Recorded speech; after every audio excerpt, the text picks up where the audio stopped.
हाय दोस्तों, તમે જોઈ રહ્યા છો આ છે મોટર। આપણે આ એક મોટરમાંથી બે ખેતરમાં પાણી કેવી રીતે જાય તમને આજે હું બતાવીશ। આ મોટરના નળા છે, આ ધોરી પાઇપની આ મોટર આવી, આમાંથી બે ખેતરમાં પાણી જાય નેરું। આપણે કોઈ પણ ખેતરમાં જેટલું પાણી જવા દેવું એટલું જ જાય, એથી વધારે જાય નહીં। બે ખેતરમાં પાણી જવા દેવા માટે આગળ એક વાલ મૂકી દેવાની, એટલે આ લાઈનની અંદર કદાચ તમારે પાણી ઓછું કરવું હોય તો અહીંયા વાલ દબાવવાનો, આપણો વાલ આગળ છે। પછી એક વાલ અહીંયા મૂકવાનો, આ વાલ દબાવી આમાં વધારે જવા દેવું તો વધારે જાય।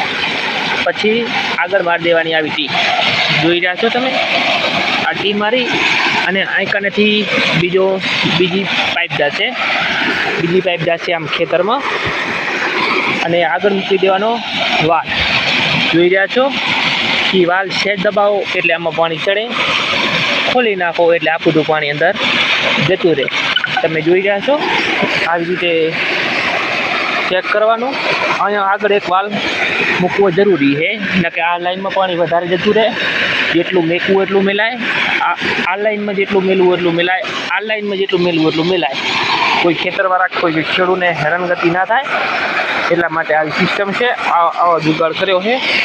કોઈ ભાઈને કરવો હોય તો તમે જોઈ રહ્યા છો। અને એક ખેતરમાં પાણી જવા દેવું હોય તો એના માટે આ બીજી મોટર છે, તમે જોઈ રહ્યા છો। આ લીલા કલરનો નળો દેખાય છો, આ એક ખેતરમાં જાય એવું, આ તમે જોયું। એ આગળ અહીંયા ટી મારી દેવાની, આવી ટી મારી દેવાની, આ જાય ખેતરમાં। આ છે રિટર્ન વાલ, લાઈનનું પાછું પાણી ના આવે, આ વાલેથી ડાયરેક્ટ પાણી જાય પાછું આડબંધે, પાછું અંદર ને અંદર, જોઈ રહ્યા છો। આવી રીતે કરવાનું। એક ખેતરમાં જવા દેવું હોય તો આમ, બે ખેતરમાં જવા દેવું હોય તો આ આવી રીતે, જોઈ રહ્યા છો તમે। આ